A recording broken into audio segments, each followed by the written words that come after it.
चलते हैं और आपको बताते हैं कि सरहद पार क्या कुछ हो रहा है, क्योंकि सरहद पार साउथ एशिया की सबसे बड़ी सरगर्मी हो रही है। और यह सरगर्मी हो रही है जी अफगानिस्तान के अंदर, क्योंकि अफगानिस्तान के अंदर हर दिन गुजरने के साथ तालिबान एक नया रिकॉर्ड कायम कर रही है। और तालिबान ने इस वक्त की जो बड़ी खबर सामने आ रही थी वो ये है कि उस क्रॉसिंग पॉइंट को भी अपनी तहवील में ले लिया है जो पाकिस्तान की ओर जाता है।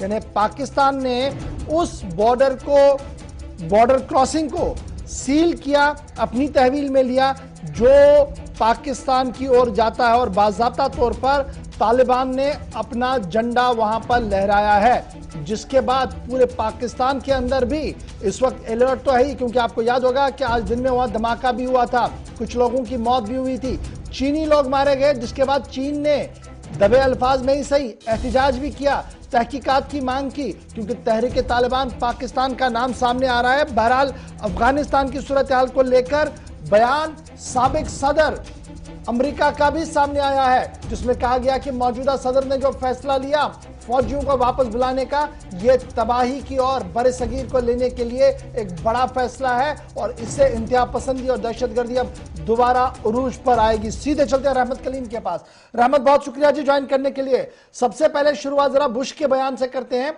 बयान दिया तालिबान को लेकर और यह कहा कि अमेरिका ने जो फैसला लिया सही फैसला नहीं है, सही वक्त पर सही डिसीजन नहीं है।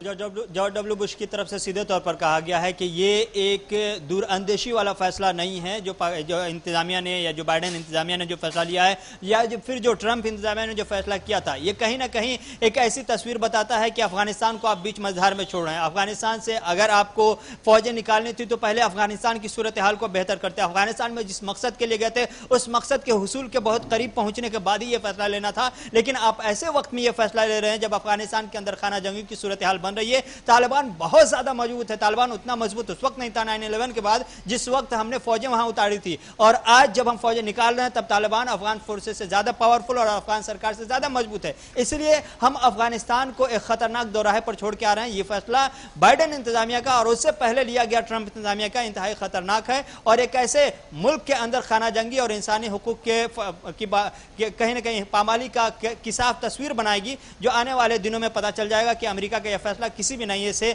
मुनासिब वक्त पर मुनासिब और सही फैसला नहीं था। ठीक है जी, मैं यहां पर ये तो अमेरिका की बात है, लेकिन एक बड़ा बयान अशरफ गनी की तरफ से भी सामने आया है और अशरफ गनी का यह मानना है, आज वो मुख्तलिफ सूबों के अंदर जा रहे थे, लोगों से बात कर रहे थे, उनका हौसला बढ़ाने की कोशिश कर रहे हैं, जबकि 95% से ज्यादा इलाके पर अफगान तालिबान ने कब्जा कर लिया है। लेकिन उनका मानना है कि जो बैकबोन है जी तालिबान का, उसे तोड़ के ही रखेंगे, यानी उसे ब्रेक करके रखेंगे, क्योंकि तालिबान अपने बलबूते पर नहीं एक तीसरे मुल्क की शह पर यह सब कुछ कर रहा है। इशारा कहां की ओर है, क्योंकि अमेरिका के साथ अशरफ गनी लड़ नहीं सकते हैं, तो इशारा कहां की ओर जा रहा है?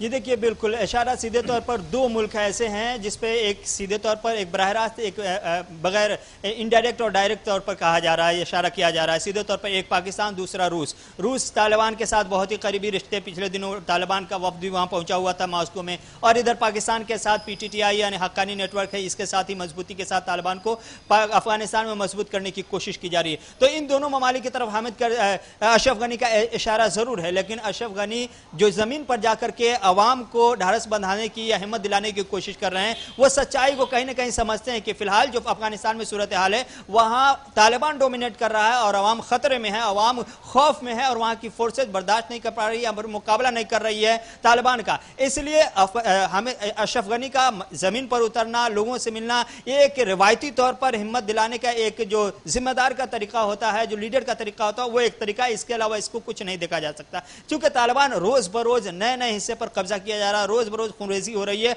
और अब तो करीब 90% ऐसा इलाका है जिस पर कब्जा कर चुका है। 85% का ऑफिशियल ऐलान किया हुआ है, अनऑफिशियल अगर करीब करीब जाएं तो गांव और देहात का जितना भी इलाका है अफगानिस्तान में, उन तमाम इलाकों पर सफेद झंडे लगा दिए गए। इंपॉर्टेंट डेवलपमेंट इस वक्त मैं देख रहा हूं, रॉयटर भी इस चीज को जो कैरी कर रहा है, अमरुल्लाह सोलेह का ट्विटर, जिसमें वो ये कह रहे हैं कि जो माइक्रो माइनॉरिटीज हैं जी वो मुसलमान बन जाए या मुल्क छोड़ दे।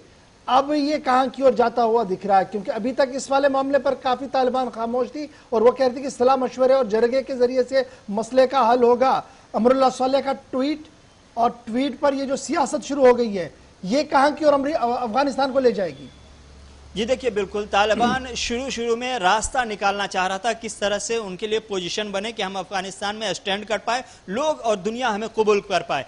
दुनिया ने कबूल किया कि अफगानिस्तान का भी तालिबान का भी वजूद अफगानिस्तान में है और अफगानिस्तान पर तालिबान का वजूद है। सीधे तौर पर एक साफ तस्वीर, पहले एक सुलझी हुई तस्वीर तालिबान ने रखने की कोशिश की, दुनिया ने रास्ता दिखा दिया कि अब आप सरकार के साथ, अफगान के सरकार के साथ बैठकर बातचीत करके सरकार में शामिल हो सकते हैं। ये एक पहली तस्वीर बनाई। उसके बाद जो बैकड्रॉप या बैकग्राउंड में जो तस्वीर थी, जो असल तस्वीर तालिबान की है, वो धीरे धीरे अब साफ हो रही है। कई इलाकों में पाबंदियां खवातीन पर लगा दी गई हैं जाने के लिए। कई इलाके ऐसे हैं जहां पर बाज़ाब्ता तौर पर जबरदस्ती घर से निकाल के भगाया जा रहा है, उनके घरों पर कब्जा किया जा रहा है, और कई इलाके ऐसे हैं जहां मासूमों का खून किया गया है। तो ये तालिबान की असलियत अब धीरे धीरे सामने आ रही है।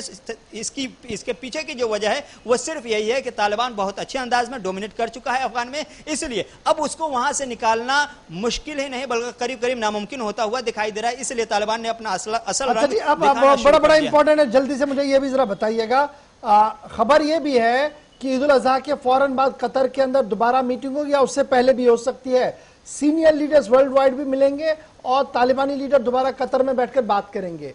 अब ये जो बातचीत होगी, ये अफगान हुकूमत के साथ करनी है या वर्ल्ड पावर के साथ करनी है? क्योंकि मामला तो अभी भी अफगानिस्तान के दारुल हुकूमत पर अटका हुआ है, जहां पर यह कहा जा रहा है कि फौजी बदस्तूर जंग लड़ने के लिए तैयार है। जी बिल्कुल, फौज बदस्तूर जंग लड़ने के लिए तैयार है, लेकिन वो कितनी तैयार है, जमीन पर सारी तस्वीरें देखने को मिल रही है। ईद उल अजहा के बाद एक बहुत ही अहम मीटिंग होने जा रही है। इस मीटिंग के पीछे का जो बैकग्राउंड है वो ये है कि रूस की तरफ से, चीन की तरफ से, पाकिस्तान की तरफ से, अमेरिका की तरफ से एक हफ्ते में मुसलसल इस तरह के बयान आते आए हैं कि आलमी बिरादरी को चाहिए कि अफगानिस्तान में अमन अमल के लिए, पीस प्रोसेस के लिए जो कोशिशें अब तक की गई हैं उसमें आगे बढ़ने की कोशिश की जाए, चूंकि अब तक की कोशिशें बहुत ज्यादा कामयाब होती हुई दिखाई नहीं दे रही है। लेकिन इस बार जो मीटिंग हुई इसमें बाज़ाब्ता तौर पर अफगान सरकार, तालिबान के नुमाइंदे भी शामिल होंगे और दुनिया के नुमाइंदे भी शामिल होंगे, ताकि जो पीस प्रोसेस है, क्योंकि दुनिया के हर ममालिक की यही ख्वाहिश है कि अफगानिस्तान में अमन के जरिए ही रास्ता आगे का निकले। तो इसी रास्ते को किस तरह से मजबूती के साथ आगे बढ़ाया जा सकता है, वुसअत दी जा सकती है, और कैसे अफगानिस्तान में अमन के साथ माहौल को साजगार बनाया जा सकता है, इस पर एक बहुत ही अहम मीटिंग होगी। ईद उल अजहा के बाद तारीख का ऐलान नहीं किया गया है, लेकिन हाँ, कतर में, दोहा में ये मीटिंग साबका रिवायत के मुताबिक ही होगी। बहुत शुक्रिया जी रहमत कलीम, अफगानिस्तान की मौजूदा सूरत हाल पर गुफ्तगू करने के लिए। ये मौजूदा सूरत हाल इसलिए बात हम करते हैं बीच बीच में, क्योंकि अफगानिस्तान के अंदर जो भी सिचुएशन डेवलप होगी उसका बराह रास्त असर पाकिस्तान, उसका बराह रास्त असर भारत के अंदर भी आप देख सकते हैं। यही वजह है कि जितनी भी सलामती इदारे हैं वो लगातार इस पूरे मामले पर नजर भी रखे हुए हैं और अपने अपने तरीके से फीडबैक भी दे रहे हैं। तो